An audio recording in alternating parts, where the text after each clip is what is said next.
Hello guys, good morning, good evening, good afternoon sa lahat-lahat. At ayun na nga guys, i-share ko lang sa inyo yung nagaganap sa araw-araw bago ako pumasok ng trabaho. Kung nakikita nyo naman mga lalabs, di ba kahit kayo, pagtulog nyo is tamad na kayong bumangon. Gusto nyo wag na kayong bumangon talaga, tuloy-tuloy na lang yung tulog natin. Pero dahil may trabaho tayo, kailangan natin bumangon. At ayan, tamad ako that time mga lalab kasi araw-araw na akong late natutulog at late na umuwi dito sa bahay. Umuwi ako dito sometimes alas 6 na ng umaga. Tapos aalis ako 5 o'clock or 6 o'clock ng hapon. So, pumapatag 12 hours na yung wala tayong tulog. Tapos, busy ka pa, maraming trabaho, ganon yun mga lalab. So, ayan na nga, pumunta na nga ako sa CR. So, maliligo na tayo mga lalab kasi para fresh ang person. Syempre, di ba? Ako hindi talaga ako papasok, hindi ako nakakaligo. So, ayan, alam yung mga lalab, yung nangyayari dito is paulit-ulit lang din. Matutulog ka ng ganitong oras, gigising ka ng ganitong oras, pagod man, puyat man, no choice tayo kasi kailangan tayo ng mga pamilya natin. Minsan, nung nakarang araw, kahit na may nararamdaman na akong sakit ng katawan sa mga kasukasuan ko, sa ulo ko, kailangan ko pa rin pumasok kasi nang hinayang ako sa isang araw na hindi ako papasok. Syempre, di ba? At medyo mahirap na pag ikaw na wala ng trabaho dito sa ibang bansa. Ang hirap maghanap ng trabaho. Ang hirap din magkaroon ng maayos na trabaho pag ganun ang nangyari. At ayun na nga, mga lalab, samahan nyo akong maligo.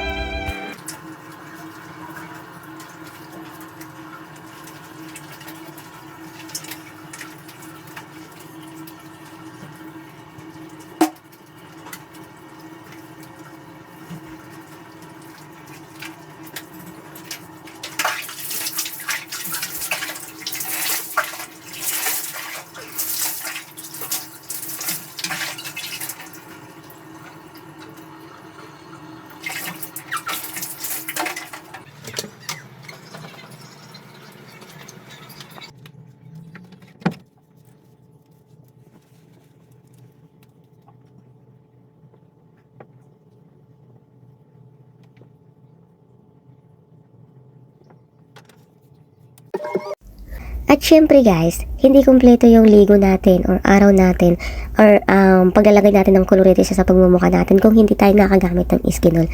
So, ayan, kahit naman siguro kayo, diba? Ako kasi, hindi ko talaga ma-feel or fresh yung mukha ko pag hindi ako nakagamit ng iskinol. Yan na talaga yung nilalagay ko sa mukha ko. Naglalagay din ako ng rejuvenating ko pero yung whitening lang.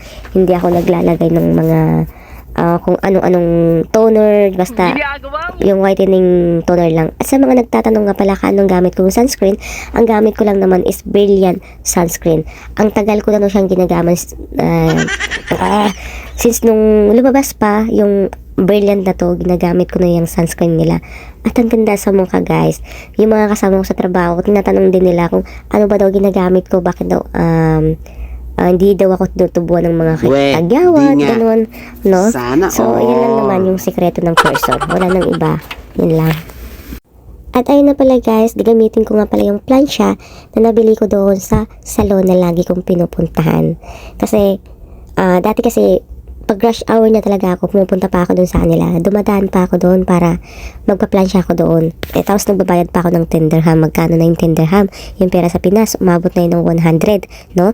So, ang ginawa ko na lang, naisip ko na bilhin ko na lang yung plansya na ginagamit nila sa buhok ko. Kasi itong plansya na to guys, ang ganda.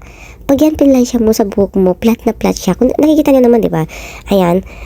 Ang ganda niya guys. Smooth lang siya gamitin. Hindi siya masyadong mainit sa ulo or sa buhok natin.